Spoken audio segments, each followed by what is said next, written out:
G'day brewers and welcome to my channel. Today we're going to put this 65 watt pump into my 65 litre Gen 4 Brewzilla. Got a bite.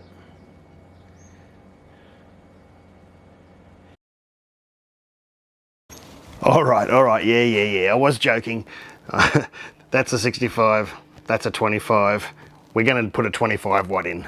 I saw someone do this years ago and it was exactly the same 25 watt motor as this, and these old ones only had the screw thread, or the one I have had the screw thread, and so I had to put barbs or nipples on the ends, and it just takes up a lot more space than needed.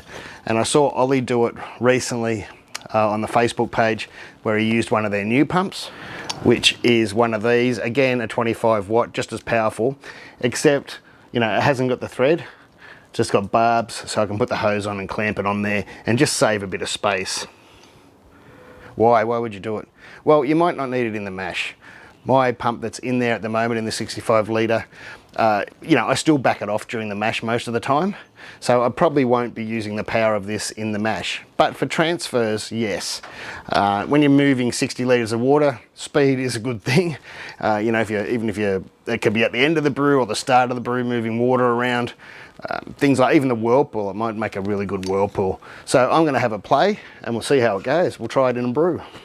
Now before we start, of course, there is going to be some electronics play with electricals that can kill you.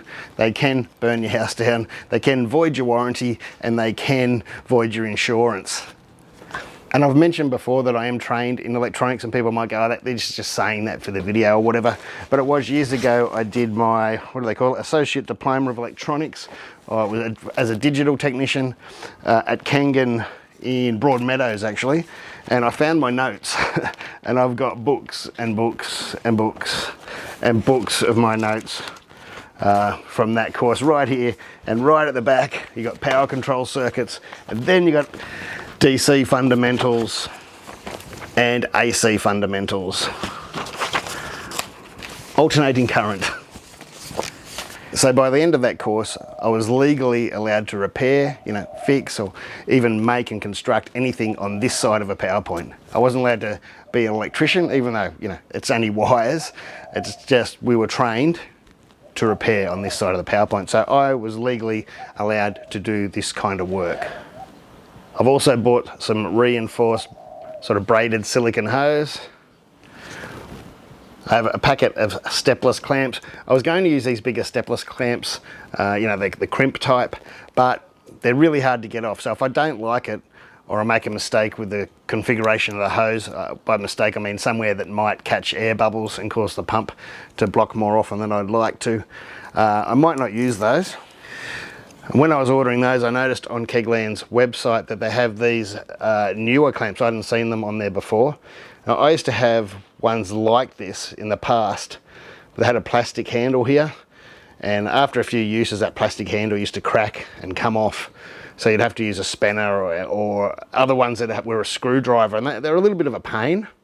And you've seen me use other ones that have the sort of bolt head, and I had a little screw tool to use it like a key. But these look much better. Hopefully they last a lot longer. And I'll leave a link down below because these are handy in your brewery anywhere, from connecting up chillers and hoses. You can do them up and undo them quickly, and hopefully because it's got a steel handle they'll last longer. Link down below. Let's do it. So that's the 6 watt pump, and that's what we're going to try and change over.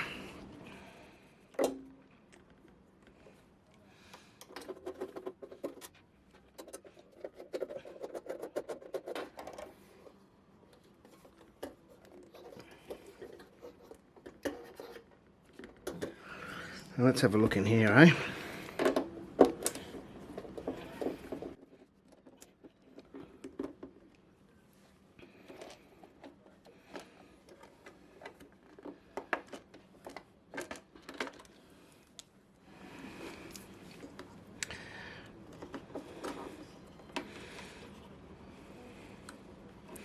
The green, the earth, there's earth to the side there. You've got the active and the neutral, and if you follow them, we'll find where they go.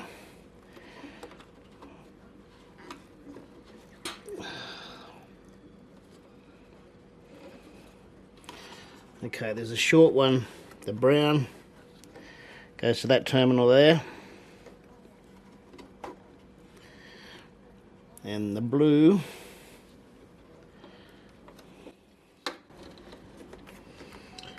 goes to that end terminal by the looks of it. I'll double check that, but yeah, goes to that end terminal. So that's going to be quite easy by the looks of it. The biggest issue here is going to be hooking up the pipes. Of course, you do not need to use the same configuration. You could go only to the pump and out to the recircum and avoid the tap altogether if you wanted to. Or hook it up any way you like. Alright, let's just mark that so we don't forget. So that's a brown there. And there's no good putting B and B for brown and blue. So I can put a R for brown, and the blue, double check, goes through there to the N1. The L. You might not be able to see that, but I can. Of course this is unplugged. If it was plugged in, there'd be a power cord in there. Make sure it's unplugged. I don't know, I've zoomed in a bit, I don't know if that makes it any easier. Oh, you can see them, you can probably see it on there.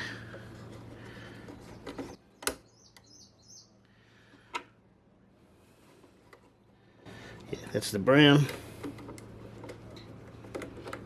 That should just slide out like that.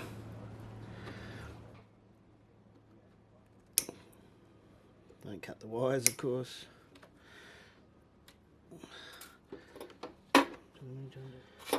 Disassembling.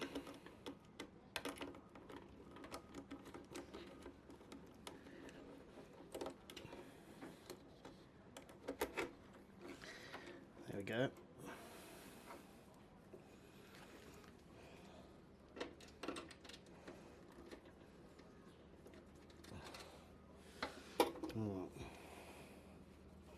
Oh, that's actually looped onto there, that one.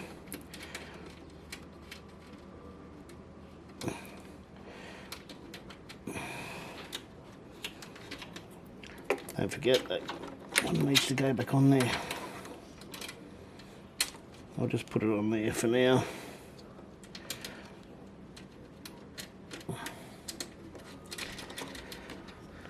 Now the other big problem we face are these things usually. They're not usually much fun.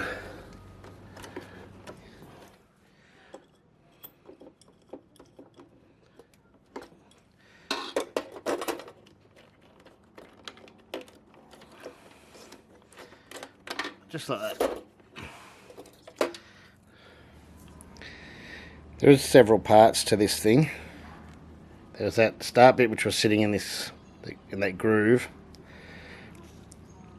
and that sits up like that, and that screws over the top. Right. Now they can be awkward to get on, but we'll see how we go. You get them off easy.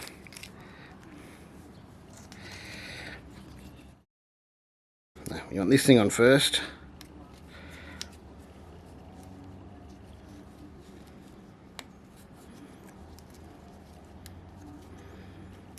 Just take your time. Then, if you really want this thing on, this is going to get squishy. Squeeze it through. Squeeze that through as well. And then this one. No, easy. That's quite easy. Sometimes these things can be tricky to get on, but so we have that on that. And now this one. Oh, it's going in easy too.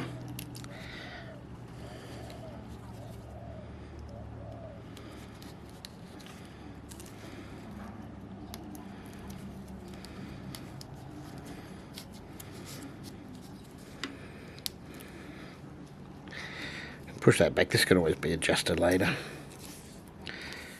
Now don't forget to put them through there,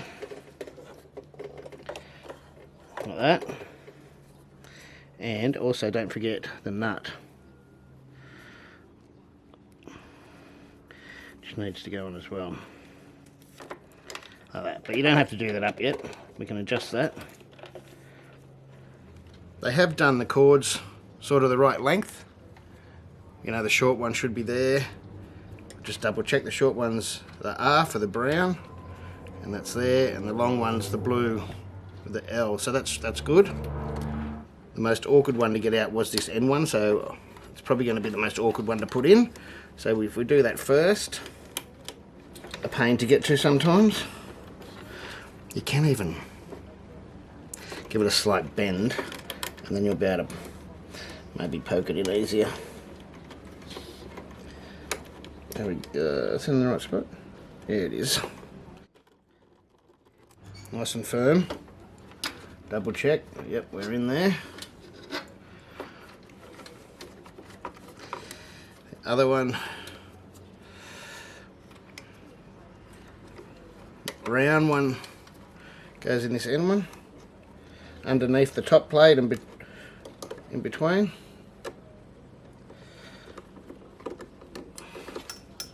Easiest pie, nice and firm again, check. Yep, nice and firm. So I can close it up now. And don't forget the earth.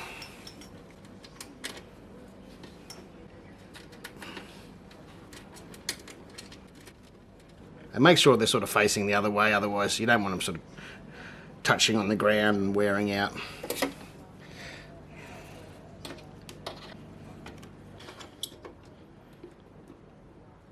Nice and tight. I could actually do with a washer on there. Well, really, that's it. Of course, we can cable tie them in again. I'll probably skip that last one. Yeah. But it'll just help keep some tidy.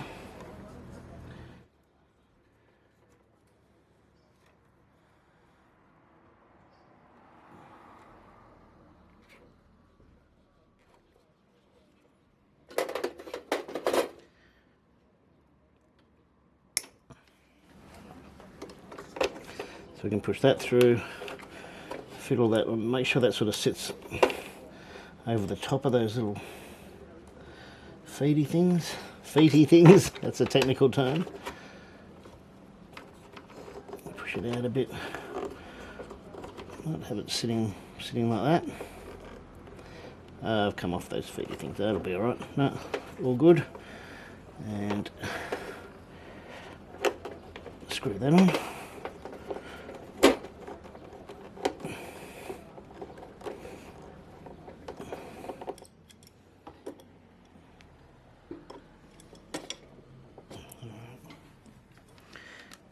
I'm going to take this last one out. Actually, I might take them all out now, just so I can lose them down the side there. Just so I don't flick them out somewhere else. Oh, that can fit in there.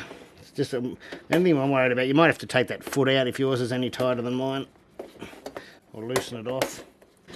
But no, we're in. We're in nice. It's not pinched. Those in before I lose them.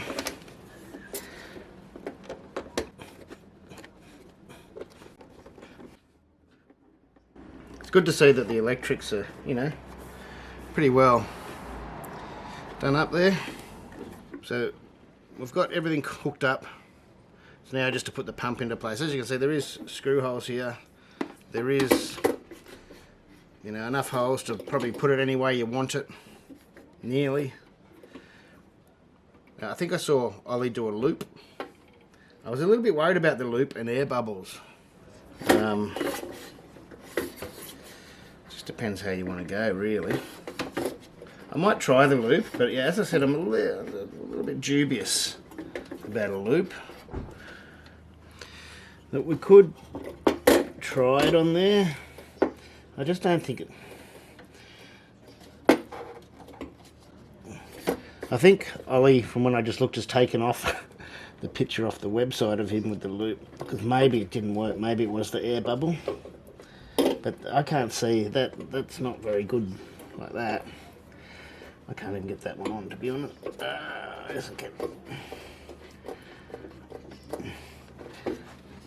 But it's just not very happy with that.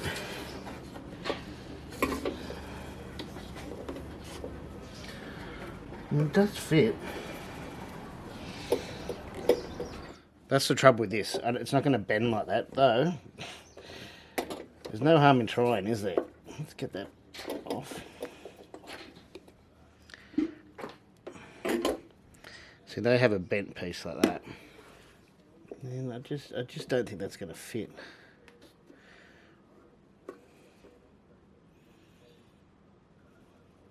It'd actually be alright if you could get a bit of extension. Like a riser. These are, pretty sure they're font screws. Do they fit? Oh, and they do fit. There's an extra centimetre. Oh, I wonder. I even have the old KK rusty ones. And they fit too, and they're even longer. Because I'm going to have much more chance of these things fitting if I can raise that up by like even just a centimetre. So here's a little bit of an experiment. I've been looking at washers and things. I don't really have enough just to carry off this experiment just yet. But I do have these large nuts that are, you know, they're all the same size. And it will just raise it up a bit. And should be quite stable. It's not going to touch the ground still. Even if it's just for a test, and then I can get a better mount for it at a later date. Now this can be adjusted a little bit. It has got a little bit of play, but we can shift it a bit. So I don't know how much we're going to cut this.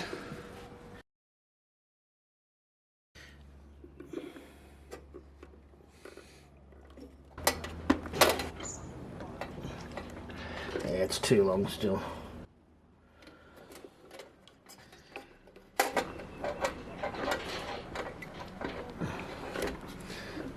Nah, still too much. Alright, so that's a bit of a no-go. Alright, so maybe we forget the reinforced. Let's get the reinforced bit.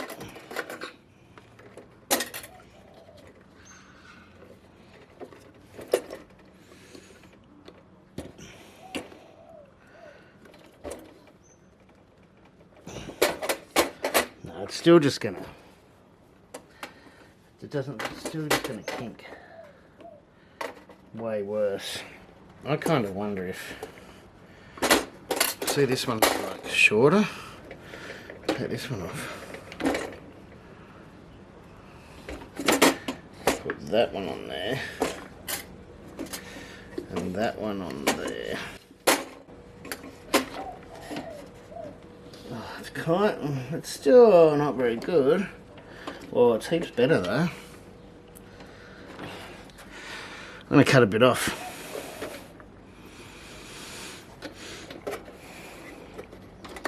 And cut a bit off there.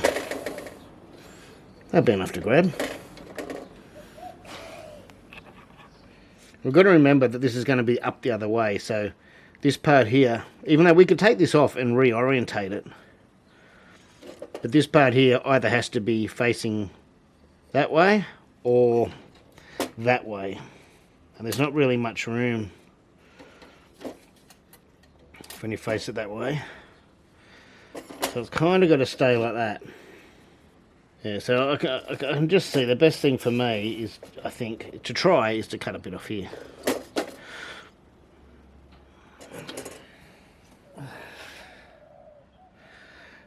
And of course my battery ran out of my camera. I didn't notice. I cut the end off that just with a Dremel. I gave it a quick sand just by hand, just to knock any sharp edges off, you know.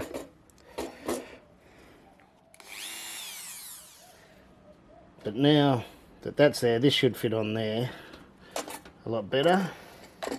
It might remind me to put a clamp on. I was going to use one of these.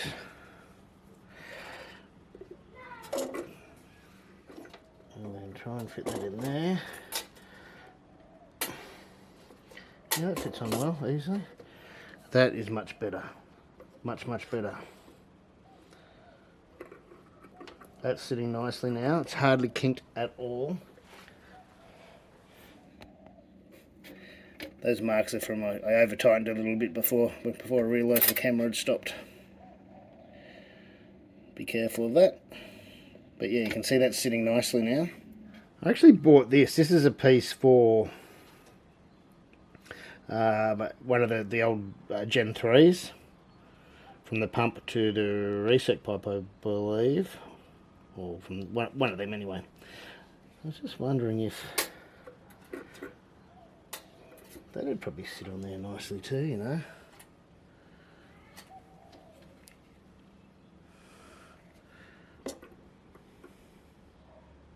But at the moment, I'm pretty happy with how it is.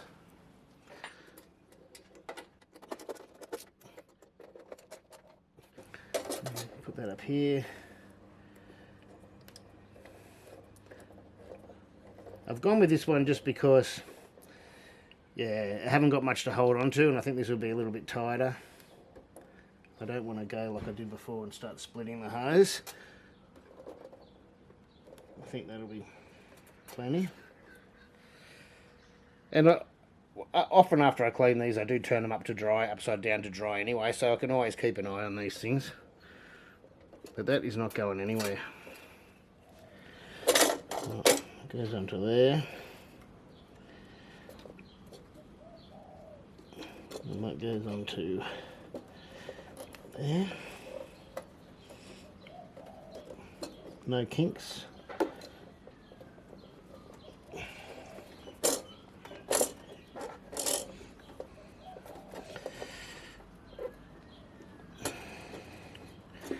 And that looks good to go.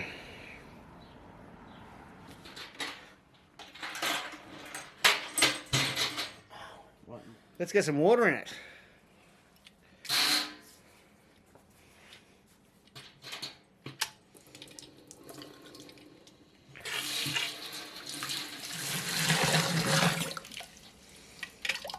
Why do I do that? Because water comes out heaps faster. One of the problems I can see a stronger pump causing is the vortex in the middle. And normally I'll have the bottom in or something in there. But because of this demonstration, I was just going to do it without it. And hopefully I'm not leaking. Nope. I did spill some water down the front, but it's not coming out of the middle. Good. Alright, the big test, I guess. Pump on. Oh, it's working.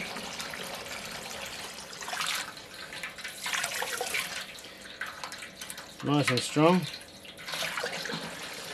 That will do a cool Whirlpool, I reckon.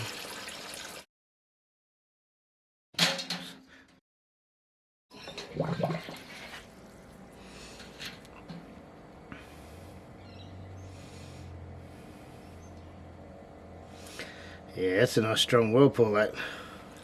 Got, see, starting to vortex with 16 litres in.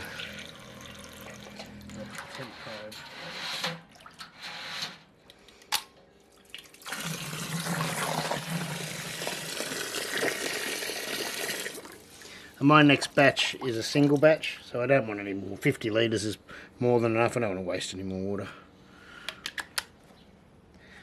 So, I don't know, it's a little bit hard for you to see. It's definitely going around already. I can see it making a current around past the tube. I don't know. Is that going to make a difference to the brew day? Besides speed and transfer, I don't know. The Whirlpool, I think, is a little bit better. For 50 litres, it's got quite a Whirlpool going up, which is great.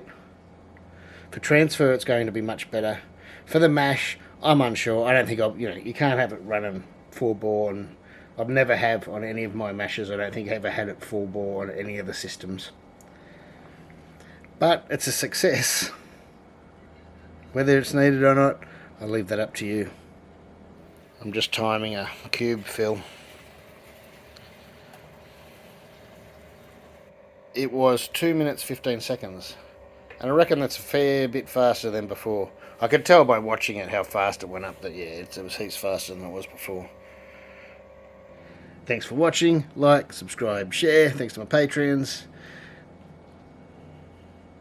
And I'll see you in the next one. It's time for a beer. Cheers. Oh, they said in the newspaper that thumbs up is rude these days. It offends people, apparently. Oh, I'm sorry. I'm old. Cheers. Didn't it come from, that means to keep people alive, like in Roman times or something like that?